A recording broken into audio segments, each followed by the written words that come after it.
የብልጽግና ፓርቲ የአዲስ አበባ ቅርንጫፍ ጽህፈት ቤት በያዝነው ዓመት እንደ ከተማ በርካታ እቅዶችን በማስቀመጥ እየተገበረ ይገኛል። በዚህም በያዝነው ዓመት የተቀመጡ እቅዶች ምን ያህል ወደ መሬት ወርደዋል የሚለውን ለማየት ጽህፈት ቤቱ ትጋት ምልአት በቃሊቲ በሚል መሪ ቃል የ2017 የ9 ወራት የፖለቲካና የድርጅት ስራዎች ግምገማ በአቃቂ ቃሊቲ ክፍለ ከተማ አካሂዷል። ግዙፍ እቅዶችን አቅደን በውጤት የተከበበ ፍሬያማነት እያሳየን እንገኛለን ያሉት የብልጽግና ፓርቲ የአዲስ አበባ ቅርንጫፍ ጽህፈት ቤት ኃላፊ አቶ ሞገስ ባልቻ በሁሉም ዘርፍ ውጤታማ ለመሆን ሙሉ እይታና ትግበራ እንደሚያስፈልግ በመጥቀስ አዲስ አበባን የብልጽግና ተምሳሌት እናደርጋታለንም ብለዋል። በ2017 በጣም በርካታ ስራዎች ተከናውነዋል።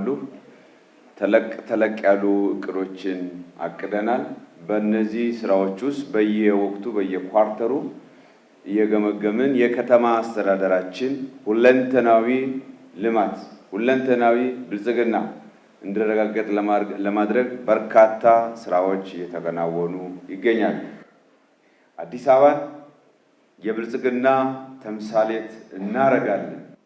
ይሄ ሁለንተናዊ ብልጽግና እናመጣለን የምንለው በፒያሳ ብቻ አይበቃም፣ በቦሌ ብቻ አይበቃም፣ በሜክሲኮ ብቻ አይበቃም፣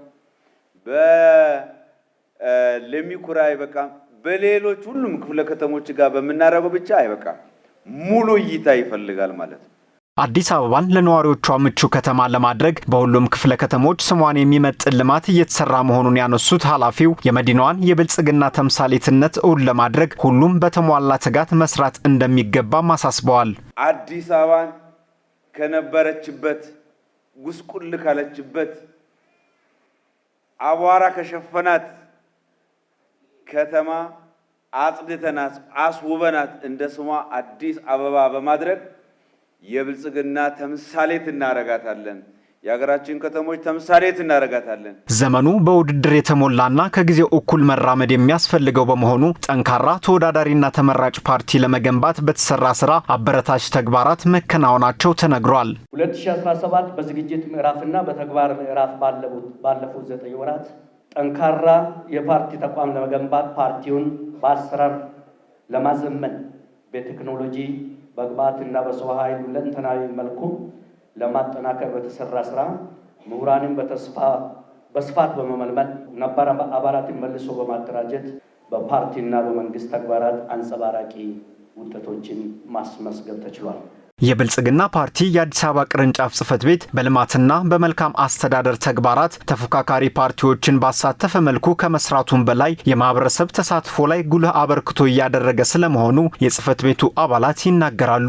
9 ወር ከሰራናቸው ዋነኛው ስራ ብለን የምንወስደው የፓርቲው የራሱን መዋቅር አቅም በመገንባት ለነዚህ መዋቅሩ ደግሞ ያገኘውን አቅም ወስዶ ህብረተሰብ ውስጥ ያሉ አገልግሎት አሰጣጥ አካባቢ የሚታዩ በጎ አድራጎት የሚታዩ ስራዎችን በመስራት የኑሮ ውድነትን ከማቃለል አኳያ የስራ አጥነት ችግር ከመፍታት አንጻር የተሰሩ በርካታ ስራዎች ለውጥ ሊያመጣ በሚችል የህብረተሰቡን ጥያቄ ሊፈታ በሚችል መልኩ የተከናወኑ ስራዎች እንደሆኑ ለማየት ችለናል።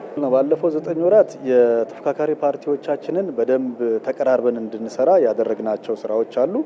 አንዱና ዋነኛው ጉዳይ ይሄንን ዘርፍ የሚመራ ተቋም መስርተናል። አሁን በብልጽግና ፓርቲ ውስጥ ከሱ ጋር በተያያዘ በፌደራልም በአዲስ አበባ ደረጃም የተፎካካሪ ፓርቲዎች የራሳቸው ምክር ቤት እንዲኖራቸው የተደረገበትና በራሳቸው ምክር ቤት ውስጥ እኛን ጨምሮ ነፃ ሆነን እንድንወያይ ነፃ ሆነው እንዲወያዩ የመድበለ ፓርቲ ስርዓቱ እንዲሰፋ የተደረገበትና ቢያንስ እነዚህ ኃይሎች ተቋሚ አይደላችሁም፣ ተፎካካሪ ናችሁ፣ ቢያንስ ሀሳብ አላችሁ፣ ሀሳባችሁ ደግሞ ለኢትዮጵያ እስከጠቀመ ድረስ በጋራ አብረን እንሰራለን የሚል አቋም ላይ መድረሳችን የመጀመሪያው ፖለቲካል አቺቭመንት ነው ብለን እንወስድ ነው።